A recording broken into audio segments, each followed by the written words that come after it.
Hello everybody, this is Josh Bycer from GameWisdom.com, where we examine the art and science of games. Welcome to another episode of the Perceptive podcast. We've got a great cast for you tonight. First, welcome back to the cast, Game Wisdom's contributor and my on-again, off-again podcast co-host, James Ellerby. Hi guys, I'm the intern. It's great to have you back on, James. I know we missed you a few times with recent episodes. Yeah, computer is getting into an argument. We might be breaking up soon, so. I know. It always happens like every few years for everyone. Or if you have the money, every few days, I think, for sometimes. But our main topic tonight, we're going to be talking about another part of being an independent developer, and that is the challenges of not only running your own studio, but also some of the hardships that can happen. And my guest tonight is co-founder of the studio Stellar Jockeys. They recently released their early access game Brigador, and he's going to be here tonight to talk about developing the game, as well as some of the difficulties he's ran into with getting the game out there.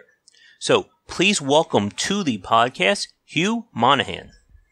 Hello, thank you for having me.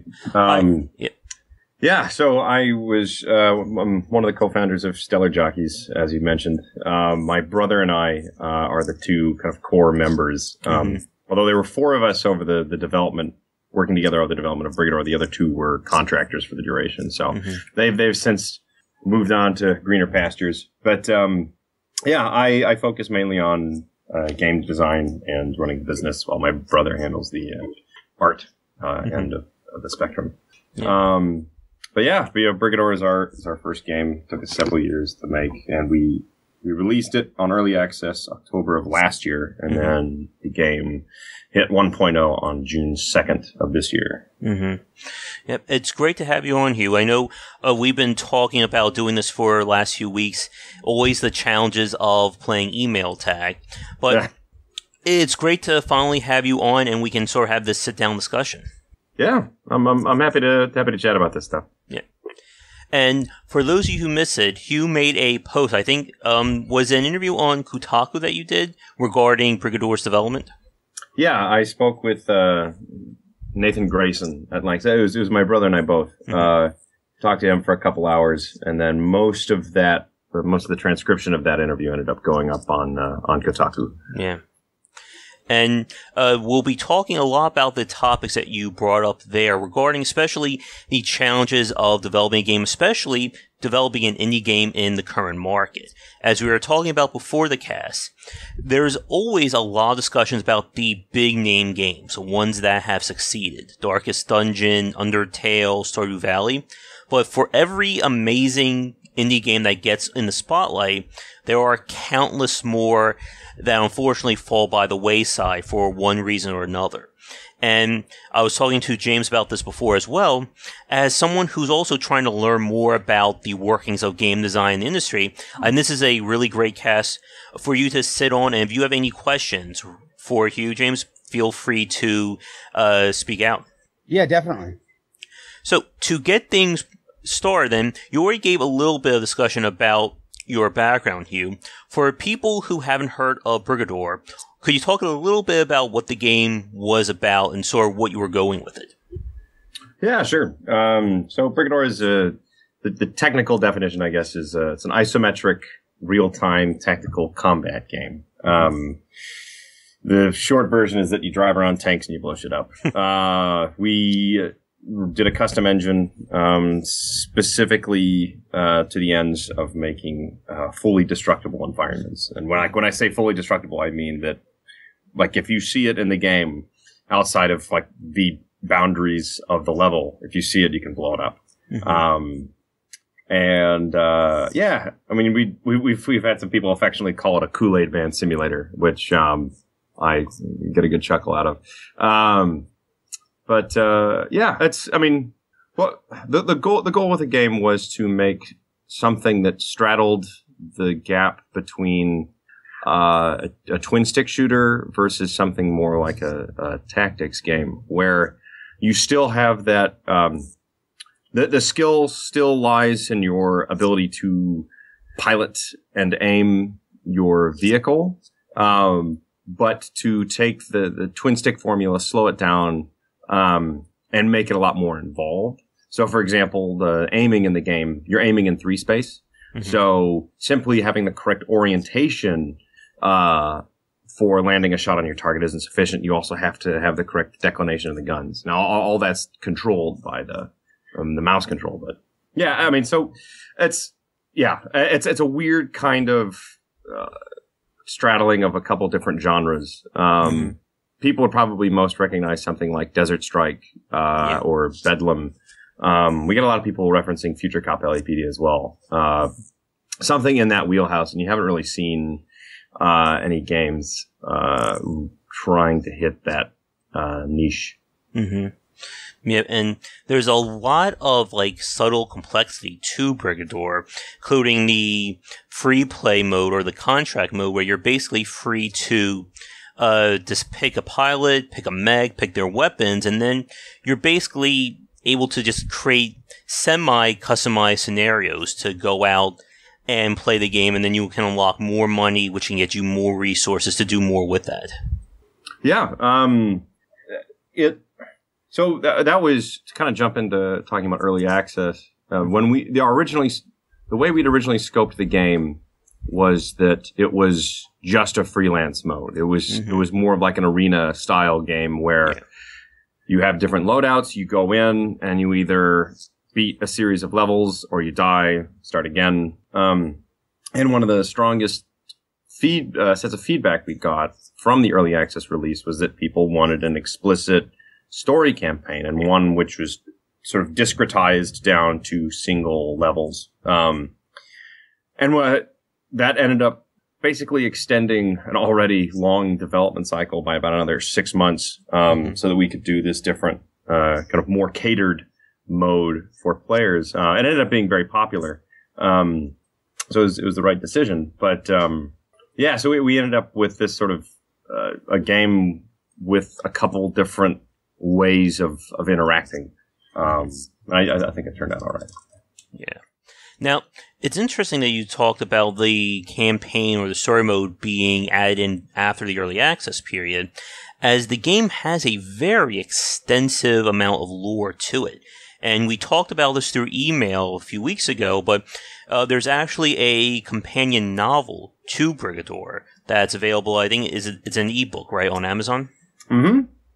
So did that kind of lore, was that something that you had in mind from the outset of developing the game? Or did that sort of develop over the course of pre-early access into the early access and then into release?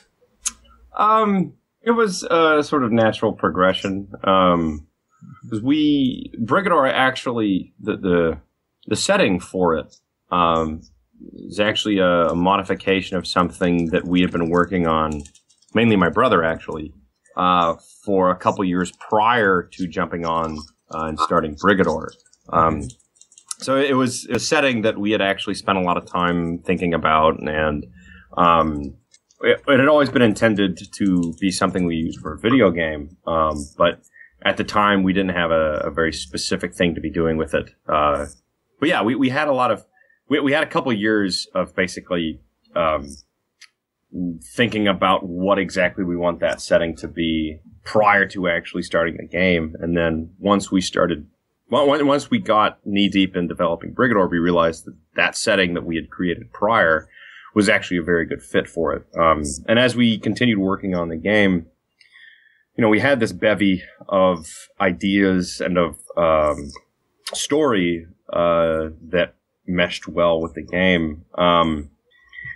That wasn't necessarily it helped set the game, but we didn't want it to be the primary emphasis of the game. Mm-hmm. So the basic setting of Brigador is that there's an outer world colony that was founded by one of these big mega corporations. Think like Weyland-Yutani from Alien. And then the colony nationalized, kicked out the corporate overlords, and built these giant orbital defense batteries as a precautionary measure should they ever try to come back. So the corporation does come back, but rather than try to do some sort of very expensive, very costly direct invasion, they end up taking over the planetary networks and bribing everyone to just start wreaking havoc and destroying all of these defensive infrastructures, all the defensive infrastructure, and kind of decapitating the leadership. So in the game, you play one of the titular Brigadors, these people who take the bribe. And there's all these different stories we wanted to tell within that, as well as, the great leader who, orchestrated a lot of this defense in the first place, who then, is killed, in the process. We'd spent a lot of time establishing what we thought to be an interesting universe, but we didn't, a lot of those stories didn't necessarily mesh well with the type of gameplay we had built. So rather than shoehorn that in, we decided to just sort of offload that impulse into a separate work. The writer, Brad Buckmaster, that was actually a very felicitous and fortuitous engagement.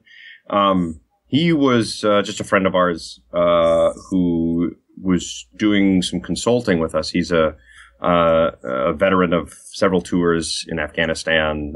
He's very knowledgeable about weapons and military, and so he was working with us to sort of lend more of an air of authenticity to a lot of this military writing that we were doing, and to just the environment as a whole.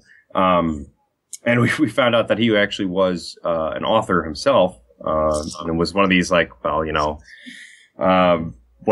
if we ended up working together on this in a more established fashion, and we ended up negotiating something that was amenable to both parties. And next thing we know, we were still about a year and a half out from finishing the game, and we've now got a guy working full time writing a book for it too.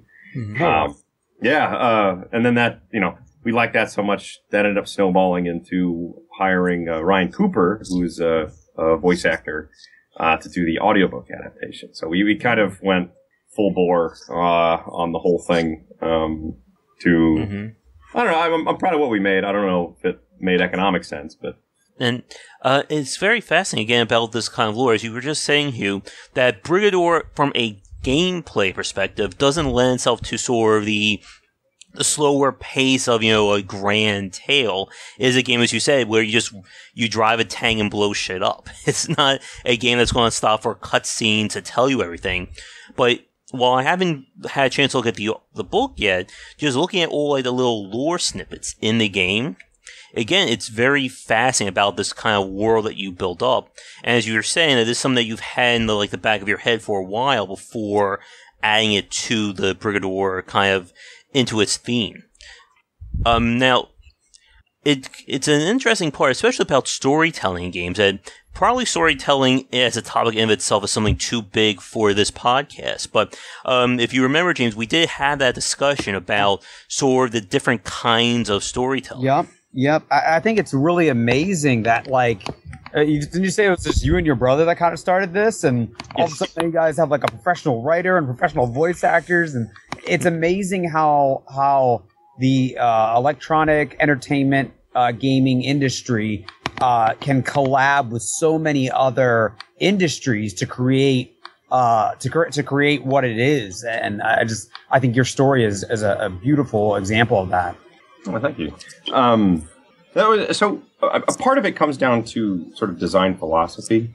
My brother and I both are, I love games that tell a story. I want there to be something as a player to chew on, but at the same time, I also don't want it to get in the way of the game itself. And that's probably one of my largest criticisms of a lot of current games, is when the story takes precedence over the gameplay, or when the game itself is really just a scaffold for a story. That's just not the type of, those aren't the type of games that my brother and I are interested in making. And as a result, we had very particular sensibilities for how we wanted to go about integrating story into the game. So part of that was just offloading this proper linear narrative into a book. And the other component was just that we wanted to have this.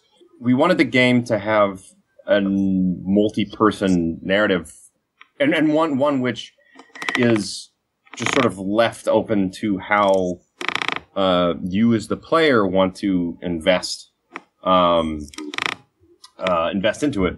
Insofar as take for example XCOM. It's one of my favorite games.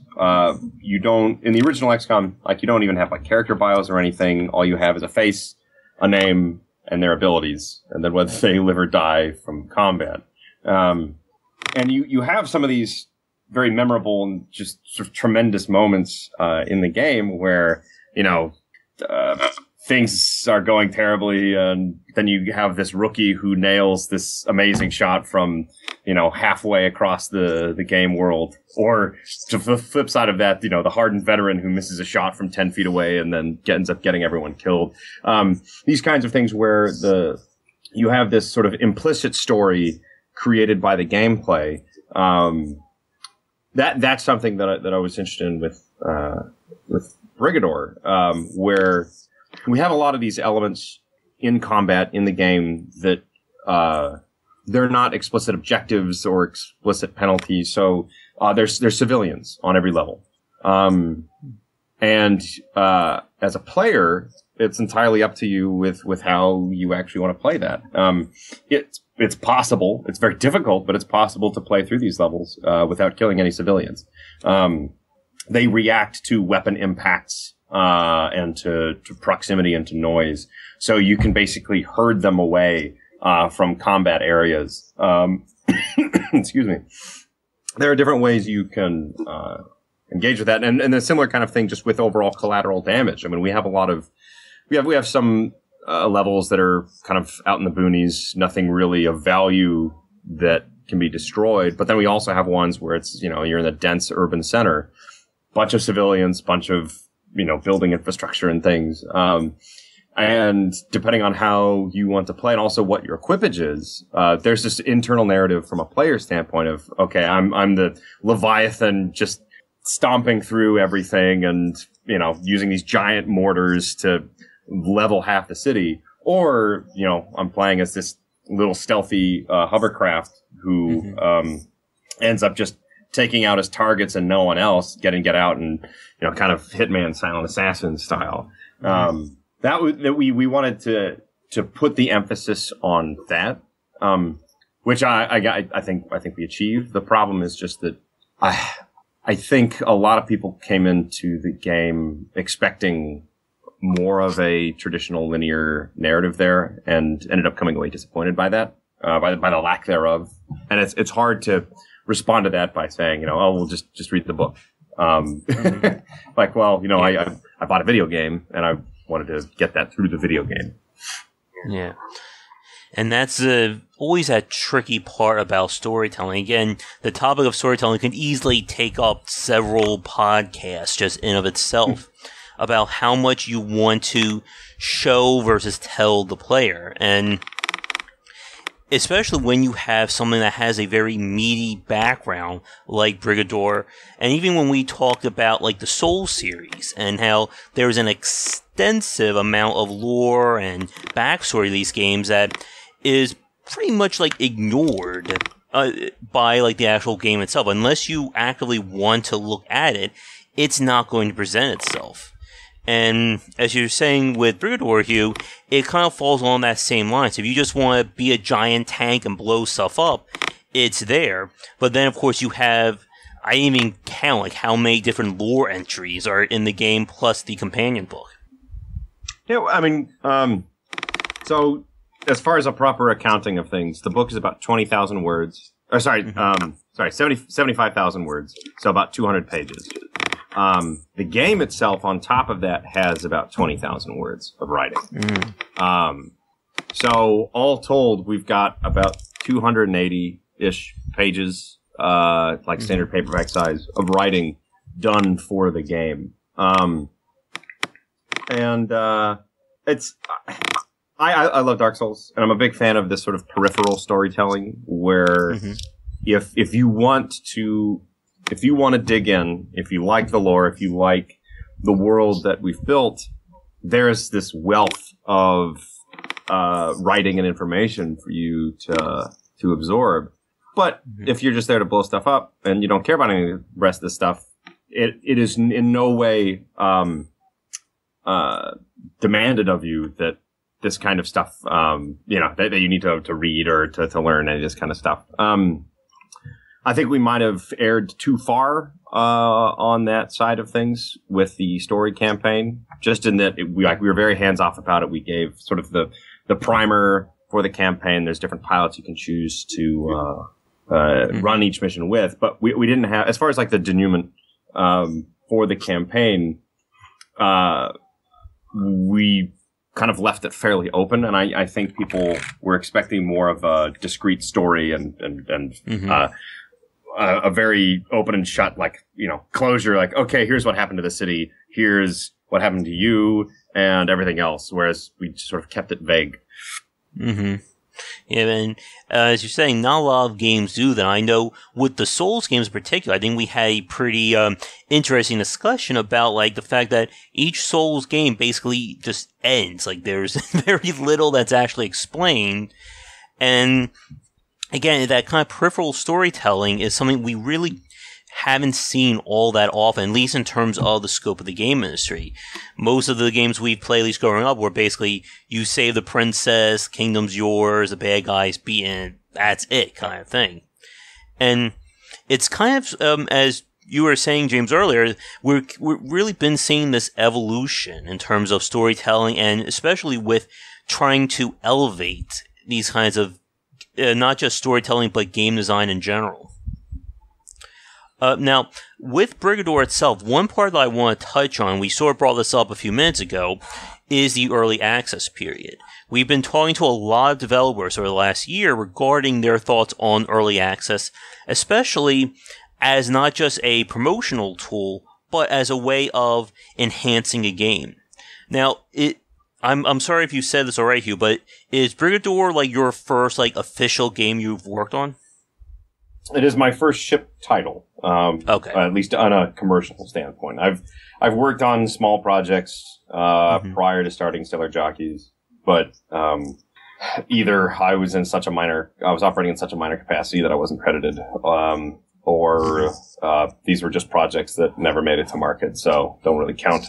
So yes, for all intents and purposes, this is my first shipped title. All right. So I'm curious about your thoughts on this question then, Hugh. As this being like your first official shipped title, and as well as your first title to go early access, what did you think of the program? I mean, I think early access, it's very valuable. But it's very much sort of a Wild West right now as far as getting coverage and as far as player expectations go. Something I would change, just from our own experience working on the game, working on Brigador, going through early access, is that I would not have sent out review copies during the early access launch. A lot of outlets either just ignored us entirely or reviewed us as if it were a finished title. Because you look at games like Darkest Dungeon, when that game released on early access, it was more polished than a lot of finished games. And as a result, I think that has skewed the expectations a lot. And also, from a developer standpoint, you have a very limited amount of social capital when working with the game's press. And unless you are a very big deal, in which case you're not really concerned about getting press to begin with, all you can really count on is people covering you when you announce and people covering you when you release, and that's about it. And I think in pushing our early access launch as hard as we did, we got a little bit of coverage on that. But I think that hurt our launch for 1.0 as far as getting people to pay attention to cover it. And also, for what we needed from early access, it did not need to be a publicized thing. Like we didn't launch early access as a money grab. It was specifically to start getting gameplay feedback. And we ended up, a lot of the people who ended up being our sort of core testing base were people who were going to buy the game anyway, who had either heard about it prior, or were already acquainted with it in some fashion. And so the publicity, what little publicity we did get from, heavily announcing an early access launch didn't really, gain us much. Yeah, and I'm kind of surprised that people, when you originally put it on early access, that there were outlets that thought that the game was considered done. No. It was more just that they judged it as if it were. Okay. Yeah. Yeah, and that is a very good point. I think it's going to be one we're going to expand on in the coming minutes when we talk more about sort of being an independent developer today. But it's always very challenging. I think you made a really good point about how the perception of early access, and even by extension, the perception of Kickstarter and crowdfunding, is kind of, it's very wide right now. On one end of the spectrum, like with early access, you have games like The Darkest Dungeon that, when it gets on early access, it's pretty much like 75, 85% done. Like, when you play Darkest Dungeon, the very first version, you have a pretty good idea of what this game's going to be like. Like, it's not going to change, it's not going to grow. And then on the flip side, you have a lot of games that enter early access at probably like alpha 0.001, and what it's going to be like in 6 or 12 months from now could be fundamentally different than where it was at the start. And as the consumer, it's very easy to basically judge all early access games the same, just as it's easy to look at crowdfunding games as the same way. That because one guy was able to make this massive game on $250,000, how dare you suggest you need similar amounts for your game when it looks nothing like it? And part of that, I think, is also the issue with the perception of game development. And I was having a conversation about this on Twitter and YouTube. By the time you're listening to this cast, it would be a few weeks ago. But we talk about how there really isn't a lot of proper education and proper understanding about what goes into game development from the consumer side of things. And that's another reason that I think it was great to have you on for this cast, James, to sort of hear these things. Because a lot of what goes into making a game is not really explained, or at least explained upon or on reputable channels. That's true. Yeah. I have a question. I just wanted to know if, like, do you for this do you Hugh, would you say you blame early access on the negative, on some of the negative sides or aspects of the game itself, like as far as like how it was received by the general audience? Early access, do you think? So to be clear, you're asking if I think early access was the cause of some of the negative perception? Yes. I mean, like when? Just from the release, like from the 1.0 release? From early access to release. Do you think what was, I'm sure as a business model you had projected sales. Do you think from the projected sales to the actual release date from the early, do you think early access had anything to do with do you think that changed a lot? I think the early access reviews didn't do us any favors. Like I said, if I could do it again, I would still do early access, but I would do it very quietly. Like I would love to have had access to itch.io's, their, what do they call the program? Let me look at this. itch.io has, I mean, it's basically, it's their version of early access. The difference is that you have much finer control over who gains access. It's called Refinery, excuse me. So itch.io Refinery, it's basically early access, but where the developer has a lot more control over it. And also just itch.io is a smaller platform. So for a game like Brigador, what I would have preferred, because we definitely did better, the game itself benefited tremendously from having that feedback. And your interaction with players is fundamentally different if you are giving access to a private beta versus people paying for access to the game. Like that actually is a very important step, and one that it fundamentally changes how you interact with your player base. And so for us, I mean, definitely we benefited from having paid users in the game. The problem was that we had no control over what those expectations were for people coming in. You know, like you can do a Steam splash page, but even then, like Valve has very specific rules for how you set that up. and for kind of what you're telling people. And also early access itself on Steam has these kind of embedded expectations and understandings. Refinery, I don't think has the same kind of baggage. And also giving you that control. We would have done a much smaller launch with the early access, very carefully expanded when we took new users in, and also we wouldn't have publicized it at all. It just would have been, we get this small group of guys, we figure out, what do we need to build up, what's wrong, etc., and then do this one big press push for the 1.0 release. Because the other thing too is, like, we had a lot of people who looked at the game back at early access, deferred reviewing it in any capacity, but then because of what they had seen on early access, I mean, we were pretty rough around the edges with our early access launch. They never bothered to go back to it, even though we ended up with something dramatically different. So it's a tricky thing. I think a lot of it depends as well on the type of game you're making. Yeah, and that's when we've talked to several guests about in the past that some games are just a lot harder to have on early access compared to others.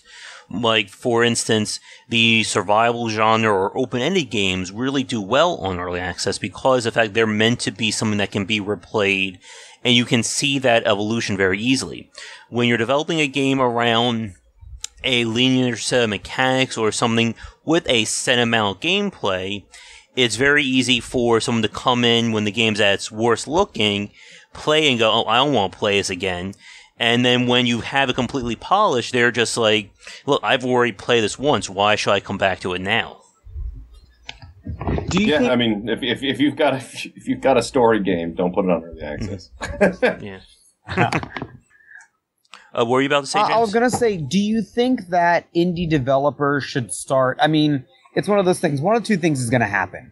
Either the reviewing community is going to have to, I mean, you can say what they want about the early access and have that opinion, but then come back to it and give it a fresh look, a fresh look and a comparative look from early access to opening day and release day. Or you're, do you think indie developers are going to have to start, I don't even know how to say this properly, but like, are going to have to start, designing their games with that in mind, that these reviewers are going to grab hold of the game, tear it apart in early access for whatever you give out, and then never, not give it that second chance. You know what I mean? It's a work in, I mean, yes, it's a work in progress. And yeah, you do have those, wonderful gems that their early access copy is more complete than some people's final products. But, it's almost like, who has to change, the reviewer industry or the indie community? I mean, I think the answer to that question is just don't send your game to reviewers when you go into early access. I mean, I don't know. Part of the problem is just that reviewers have the pick of the litter as far as what they actually look at and pay attention to. And you cannot rely on having a reviewer's eye or their time. From a developer standpoint, advice that I wish I had had, and I think that is frankly valuable, even if it sounds a bit disparaging. I'm not saying they are this way, but from a developer standpoint, you need to treat press like the laziest sons of bitches in the world. Because in the same kind of way, like you hear a similar sort of thing with regards to sending out job applications or resumes and things, where it's like, don't cut out any fluff, just like go straight to the point, be very specific, like, okay, here's what it is, like, here's my resume, here's why you should hire me, etc. From a game developer approaching press standpoint, not like you basically need to think of it in terms of you are giving them an article to publish, as opposed to here's a thing that you should look at, digest, and then write something about. I think part of this just has to do with how a lot of games press are thoroughly overworked. And how, I mean, like some of the expectations, especially amongst like the major sites like, Kotaku, IGN, the turnaround these guys have on some of these articles is insanely short. So from a developer standpoint, it's like, if you can make their job easier, they're going to be generally more inclined to cover you. But also it's just that unless you are someone who is extremely important or who has made a big impact. So like if you are like a Stardew Valley or, Darkest Dungeon or something, then, you can rely on being able to demand the time and attention of the games press in a way that is, in a way that the vast majority of other indie developers cannot. Your relationship there changes fundamentally based on how much traffic you've already received to date and what your sort of established reputation is. Yeah, then going back to what James was saying a few minutes ago regarding if reviewers should be able to or should go back and look over games, like give them a second look. As someone who's doing a lot more reviewing these days, it is very hard to do that. I think, as you were just saying, Hugh, regarding the timetable or the time frame for professional sites, for people who are doing stuff like what I'm doing with YouTube and writing, every day, I mean, this is probably will lead into talking more about the state of the independent market, but every day there are new games being released, and it's very hard to, again, split your focus, not just on games that are coming out, but games that have been out. And again, like as we were saying with early access, some games can enter and leave early access in fundamentally different places than they were. And the problem, of course, is that there's still only 7 days in a week and 24 hours in a day to do this stuff, despite the fact that we're being hit with, who knows, like the amount, how much more games today than there were, 10, 15 years ago. Now, I guess that, since we are approaching, we're about 40 minutes in, I know we're going to try to keep this to about like an hour and 15, I think that's probably a good segue into talking more about the state of the independent market, especially again as a developer who's trying to make it big and try to get their game out there. So to sort of lead into that, now for those of you who listen to the cast, and since we haven't talked too much about how Brigador is doing, with that post or that interview on Kotaku, you kind of talk about the fact that the game has unfortunately not been meeting expectations. I mean, and how? Yeah, sorry. Was there a question there, or? I was going to say about for people listening, what is like the state of Brigador? Like how well, because it has been a few months, or I think about a month since it came out. How well has the game been doing on the market? I mean, we're still a long way out from recouping our costs, which I think, given the scale of what we built, we're still fairly modest. So we might eventually break even. But the it's never going to be a major money earner or anything for us, barring some kind of dramatic twist of fate. I mean, I'm proud of what we made, and I wouldn't change much of the game itself, were I able to go back. I mean, we certainly made a lot of mistakes, both during development itself as well as in approaching marketing, media, and things like that. So I'm not happy about it, but at this point, there's not really much else I can do about it. I guess as a question then, in terms of like the overall feedback of the game, now we mentioned a few minutes ago regarding the story side of things, but in terms of like the gameplay and just like the design of the game, were there any like major complaints or like a common complaint you got back from reviewers or consumers? The two biggest ones were just, why isn't there more story? And a lot of complaints about controls, which was very frustrating. There is a very low tolerance for, different control schemes, particularly if it is both different and the game itself is challenging. And unless you embed that into the narrative of the game itself, it's very hard to get press to work through that. I mean, a game like Dark Souls, it has a reputation as like, this is a hard game with, and it had, at the time when Demon Souls first came out, that actually was a relatively unique control scheme. Once it built up this head of steam, this reputation, particularly by Dark Souls coming out, there was an impetus for people to work through and to learn those controls. With Brigador, so we do WASD and mouse, but it's tank controls. So A and D are going to rotate your legs left and right, and as opposed to pointing left on the screen and moving left. So between that and the very dense style of aiming, like it's not just pointing a direction on a right stick on a controller. Again, you're actually like choosing the declination and direction of two different guns that actually have offset mounts depending upon what vehicle you're using. Like, so there's a tremendous amount of mechanical density there, and you've got things like directional damage and all, and different damage types. That what we found was that for people for whom that type of control scheme didn't immediately click, and there were plenty of people who, within 5 minutes of sitting down, seeing the game for the first time ever, are up and playing in a competent fashion.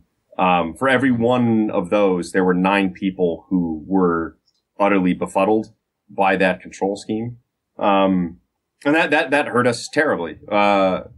Reviewers either weren't inclined to learn the control scheme, or just wrote it off as being a bad control scheme, even though within the context of the game, it makes perfect sense. And once you learn it, like once it clicks, it's very enjoyable. So yeah, no, we pretty much every single review of Brigador, complains about the control scheme. If there's one thing I could change, I still prefer that control scheme as like, that is what the game was built for. That is the dominant control scheme. But we could have launched it with this alternate version, which is essentially much more simplified. Handles orientation automatically for you. And it's much more similar to what people are used to with twin stick shooters. If we had launched with that as a toggleable option, I think we would have gotten both much more favorable reviews, and especially if we had launched with that as well as controller support, we actually might have been able to get more reviewers to spend time with the game. But instead, right now we're standing at a 70 on Metacritic, and just getting shellacked on the controls standpoint. For something that we had built that implementation and intentionally left it out because from a design standpoint, my philosophy was, I don't want to I don't want to provide the rope for the player to hang themselves. Because that simplified control scheme has a much lower skill ceiling. And if you actually want to be competent at the game, you are going to have to unlearn that, past a certain point. What I failed to adjust for was the fact that the majority of people never make it more than 10% into the game. Like, a vast majority of your purchasing users aren't going to play the game for more than a couple of hours, which a simplified control scheme, a skill cap isn't going to factor in there. And so, yeah, that was a genuine mistake on our part. And we stuck to our guns there, and I had a lot of arguments with customers about it. And from the perspective of design, I think I was right. But from a perspective of making a commercial product and maximizing what we actually earned with the game, it was absolutely the wrong decision. And if we had shipped with these sort of simplified controls, I think the game would have gotten a lot more traction than it ended up getting. And controls is such a very understated part of good game design. It's very hard when you're going in with a unique or esoteric control scheme. There's the thing that we keep hearing that pretty much someone's going to play your game, and if they don't get hooked within the first 15, 20 minutes of play, they're not going to keep playing. And it's one of the hardest things, especially for games like Brigador and titles that have a high skill ceiling, when it's supposed to be something that's supposed to click, like, let's say, like 40, 50 minutes in, or let's say after a few hours of play, you're going to reach that point of competency, and then you can really start experimenting with the game. And those titles are just very hard. They're hard not only for the consumer, but again, hard for reviewers. As you were saying, with like getting the game in front of people, it's very hard to convince them that a game is worth your time, unless, of course, it's, the press is blowing up around it. And I mean, for myself and with my YouTube channel, and especially Game Wisdom, I try to give every game a fair shake. I try to look at it as much as I can, but it is very hard to motivate yourself to essentially, I guess, like try to relearn how to ride the bike again. Like, would you rather play a game that clicks within 3 to 4 minutes, or do you want to spend 2 to 3 hours and then seeing if it works at the end of that? And a lot of people prefer the 2 to 3 minute, instant engagement kind of gameplay. Oh, of course. Well, but that's also, I mean, if we really want to get into this, I find it curious that kind of a common narrative in the games industry is this complaint that we're not doing anything new.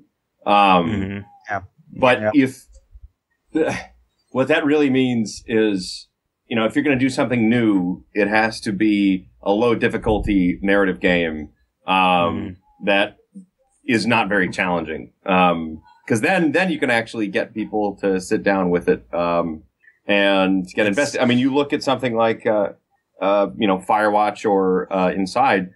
They're both excellent games. But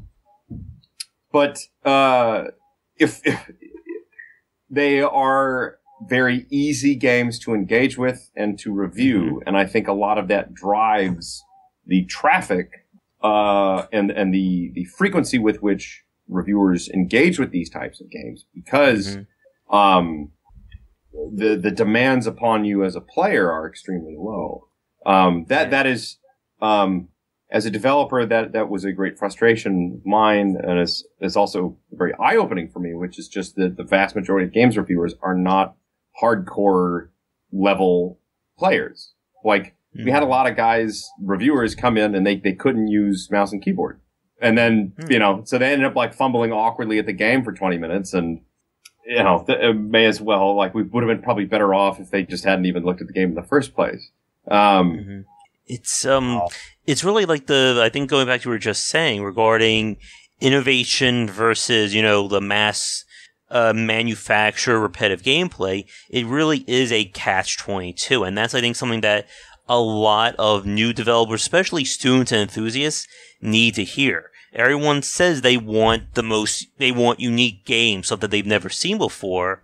But then when you have something that you've never seen before, it requires a lot more dedication to it. Recently I spoke with Abby Games on Renowned Explorers, which was one of my favorite games of 2015.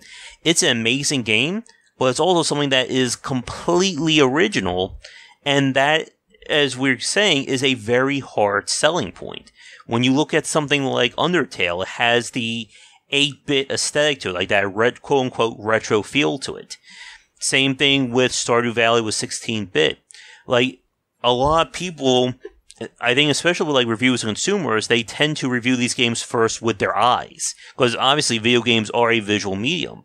But there's a lot that goes on under the surface that, unless it's, staring at them in the face from minute one, they're going to either not see or just simply ignore.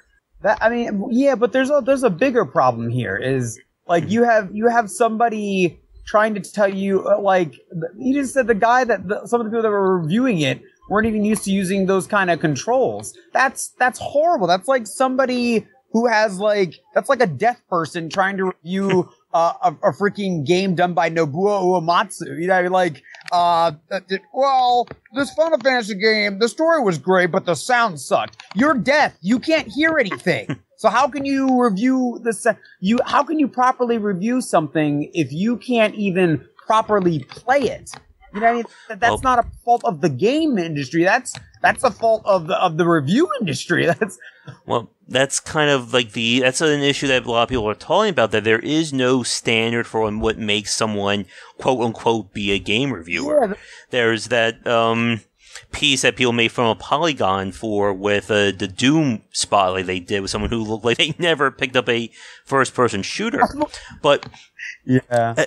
It raises a bigger problem, especially for independent developers. The fact that when you have something that you're trying to get critical feedback on, you have no idea the skill level of that person who's going to write a review for who knows how many hundreds of thousands of people are going to see. Yeah. And it again goes back to the fact that being an independent developer these days is a very risky profession. And that's something that I don't think is said enough for people looking at the game industry these days. Well, and it also really shows how, I mean, gaming has been around for quite a long time, yes, but in the grand scope of things, electronic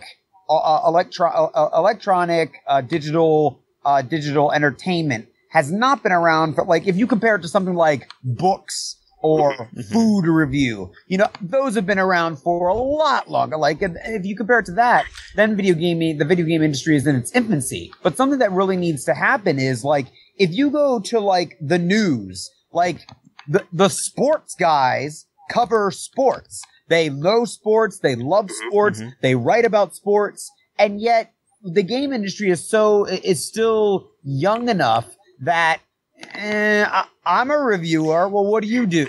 There's no standard. That's the issue.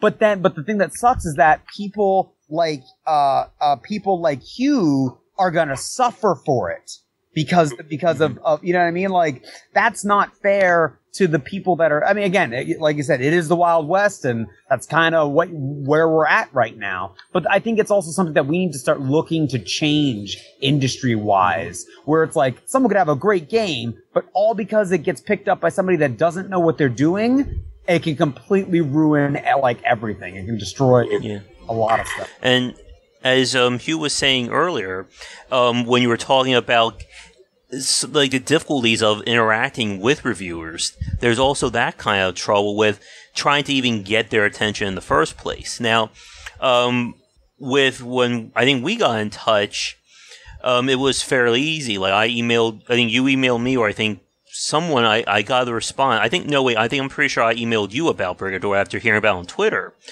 And that was easy, but there are cases where you're trying to get in touch with someone and either they don't respond, or, you know, they may want, I've heard quote unquote stories of professional YouTubers wanting to get paid to review their game, the sponsored content kind of thing.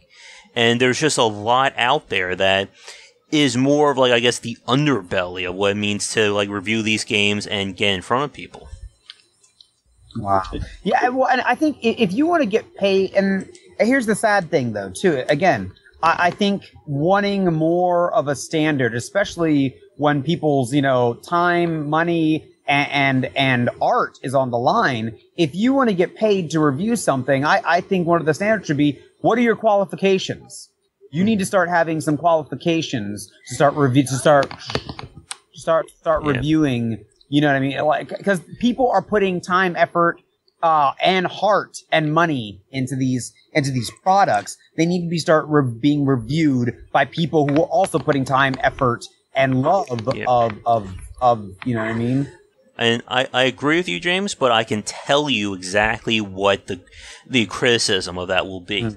Some will say, but then, you know, we're going to then start trying to go back to that, you know, what is a gamer? People are going to try to say, oh, you're not a gamer if you don't play X, Y, and Z kind of argument. Yeah. Now, getting back to Brigador and sort of where it's at now, Hugh, one of the things that was interesting, a few months ago, I spoke with Skyshine's Bedlam, the developer behind that, and how they also ran into a lot of problems with the game from its initial release. Do you see you guys continuing to work on Brigador, or do you feel that it may be too far past the point of no return? I mean, we just released a major patch that added controller support and a few other things, some more writing. The plan is to spend the rest of August doing major patching and trying to flesh out these kind of final components. But beyond that, I can't justify spending more time with the game just because sales being what they are. We need to be looking at what the next project is. Yeah, and that's always like another major part of being an independent developer. We see a lot of developers, especially newer ones, and people who are trying to establish themselves with that risk of, do I continue working on a game, or do I just cut my losses and move on to something else? Because we've seen cases where both are the right answer. For instance, Arcane Games has basically kept themselves supported thanks to their continued work and improvement on AI Wars. But in that same breath, they've also had games that were great in theory that they just had to, pull life support on because there just wasn't enough interest and they were just not earning enough back. Now, again, I mean, we can easily spend, I don't know how many more hours talking about the industry, and especially some of these challenges. Are there any major points or anything that you mentioned in the Kotaku interview, which I'll put a link to below, that you want to bring up on the cast with us, Hugh? I mean, that's tricky. At the end of the day, I love being a game developer, and I hope I can keep doing it. There's a lot of things. It definitely feels right now that as an independent developer that there's a lot of cards stacked against you. Especially if the sensible thing to do if you want to make indie games and do it in a commercially viable fashion, you need to not do anything interesting. And by that I mean, there's this idea that, we talk about a lot about making something new, kind of innovating being a valuable thing. But often, it's the second generation or second iteration on an idea that tends to be the most commercially viable. Now, I mean, there are exceptions to that, and you've got these tremendous successes that are these sort of one-off types of games. You look at something like Papers, Please, and I'm absolutely enamored of that game, and I love that it did very, very well commercially. But it is a very difficult market to penetrate depending upon what you are trying to build and who you're trying to engage with. My biggest frustration is that the gaming press has a tremendous role in visibility and awareness for a game. And the problem is that there are no, it's a very fickle process for actually gaining any kind of traction there. There's not, maybe it's the same on any artistic industry. There's no reliable way with which to get coverage or things like that unless you are very well established. So I don't know. I want to keep making games. I hope I can keep making games. I'm definitely on this next project, if I'm able to do it, going to very carefully re-examine how I approach development.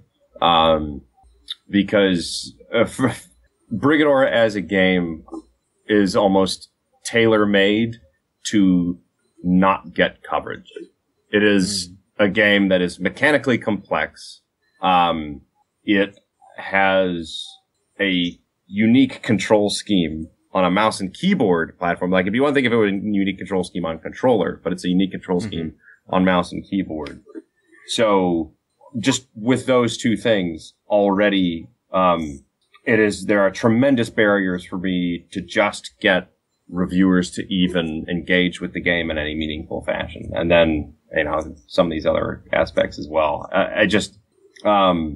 It's very hard to get reviewers to look at games that are hard. Yeah. And that, I think we could easily spend another hour or two discussing. I think, James, I think that will probably be a good, if we want to do maybe another double podcast one week, I think that would be a good topic for us to like sit down and talk about, especially again, sort of like, my quote-unquote grizzled vet versus like your sort of like first step in. Yeah, no, definitely. And I mean, I'd love to have Hugh back on. I mean, it's a real eye-opener as to what, like, you always hear the success stories, so everybody always thinks of the lights, the glitter, and glamour of being an independent developer, and you don't hear this side of it, which you need to. You need to get this side of things. Yeah. And again, it's a topic that is not going to be solved in one podcast, or even probably we could cover this like every week. It's not going to get solved right away. There are definitely issues all across the board.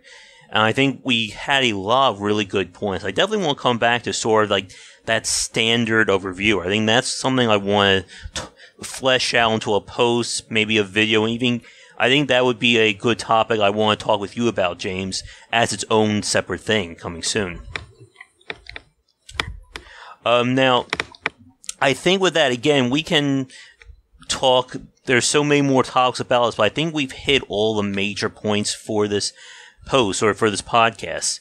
To begin to wrap things up, Hugh, are there any final thoughts or anything in particular that we haven't talked about yet, either regarding Brigador or the indie market, that you would like to touch on before we say goodnight? Oh, no. I think I've spoken my piece. All right. Well, it's definitely been a great cast. I think it's probably not exactly one of our more happier casts, but it is a very eye-opening cast. There's a lot of topics here that I think definitely deserve not only to be brought up more in normal conversation, but I think more that we need to start having here as well on Game Wisdom and with these casts. As James pointed out, these kinds of discussions rarely, if not at all, ever occur in the mainstream space. I guess as a quick question for you, James, as someone who's, again, someone coming in from the gamer side to sort of learn more about the industry, have you ever heard like these kinds of discussions happen? No. Well, I've never heard the discussion. One of the most eye-opening things to me as far as the indie video game industry was I think it was a documentary on the indie game industry and it showed the guy that created Meat Boy. Wow. Indie Game, the movie? Yeah, Indie Game, the movie. And yeah. That was the few times I ever saw publicly like the true stresses of making an indie game. And it's funny because even after watching that, I'd say this conversation and this podcast was way more eye-opening. Like hear it personally from somebody who's like, look, this is what we did, and this is what they did, and this is the results of that. So yeah. And again, there's not a lot of good information out there about what it means to be a developer. And I know there's students and a lot of first-time, like people trying to build their first game thing that, oh, I'm just going to make whatever the hell I want. It's going to be an instant success, and then I'll have my own studio like Nintendo. But that's not going to happen. There's a lot of factors here, and there's even more that we didn't even touch on tonight, such as marketing and PR, which in of itself is a good hour and a half discussion, no matter however we slice it. But it's something that I think needs to be said more, and it's why I want to do more with Game Wisdom, to be able to have these kinds of discussions in the public space. Yeah, and definitely giving developers like Hugh a voice. Like a true voice, an open voice that you can come on here and be like, look, this is what the industry is. It's who we are. We're real people. And this is kind of the stuff we go through on a daily basis. So, yeah. And Hugh, I definitely like to thank you for coming on tonight. I know when I spoke with Sky Shines Bedlam, it's not easy talking about your game when it's not doing well. I mean, it's very easy to say, oh, my game, talking to like developer of Undertale or Stardew Valley, it would be a much more uplifting cast. And especially talking with developers and following them for the last few years, it definitely hurts when I see that game doesn't do as well as it should. And I really do appreciate you coming on and sort of airing your frustrations with us. Well, I mean, that's like you said, this isn't something people talk about a lot, and we don't necessarily do a very good job as an industry of examining the not quite as successful stories. I mean, it's not sexy, so it's hard to get any traction there. But I do think it's worth talking about. And I mean, the irony is, of course, I came across a couple examples of people who had similar experiences to me when I was working on Brigador. But of course, you have this perspective as a developer, at least on your first rodeo, that's like, well, I'm smarter than that. Like that sort of thing. It's never going to happen to me. So, yeah, I don't know. I'm always happy to chat about stuff, and I may be wrong about things, but I'm trying to engage and learn, and hopefully I can be of a help to some other developer. Yeah. All right. Like I said, this is not one of those topics that's going to go away, and we haven't solved it with just this hour-long discussion. I think we'll probably be touching on parts of this throughout the coming year. So, with that said, we're going to wrap things up. James, thanks for being my co-host, and I think you got a lot out of this one, just as me. Oh, definitely. No, it was a real honor, actually, Hugh. Thank you. Thank you so much for doing this. Yeah, thanks for having me. Yeah, not a problem. And as I always say at this point, for those of you listening, if you like to support Game Wisdom, there are multiple options available. First, if you'd like to write a guest piece for the site or be a future podcast guest, you can find information and links under Submissions Wanted. I am looking for, anyone. As long as you're interested in talking about game design in the industry, we'd love to have you on, be it student, enthusiast, developer, whoever. If you would like to follow me, you can find me on Twitch and Twitter under GW Bycer for the latest updates of new content. And be sure to check out the Game Wisdom YouTube channel. There are links on the front page to it, where you'll find my collections of video blogs, let's plays, and examinations. And lastly, be sure to check out the Patreon campaign, where we're looking to get the much needed monthly funding we need to keep going while supporting ourselves. There are new rewards up, including ways to get your own podcast once a month, and even write in questions to our future guests. You can find me on Patreon under Game Wisdom, and like I said, any donations will be greatly appreciated. So, again, thank you so much for tuning into this episode of the Perceptive Podcast. Have a great rest of the week, and we will talk to you again next time. Take care.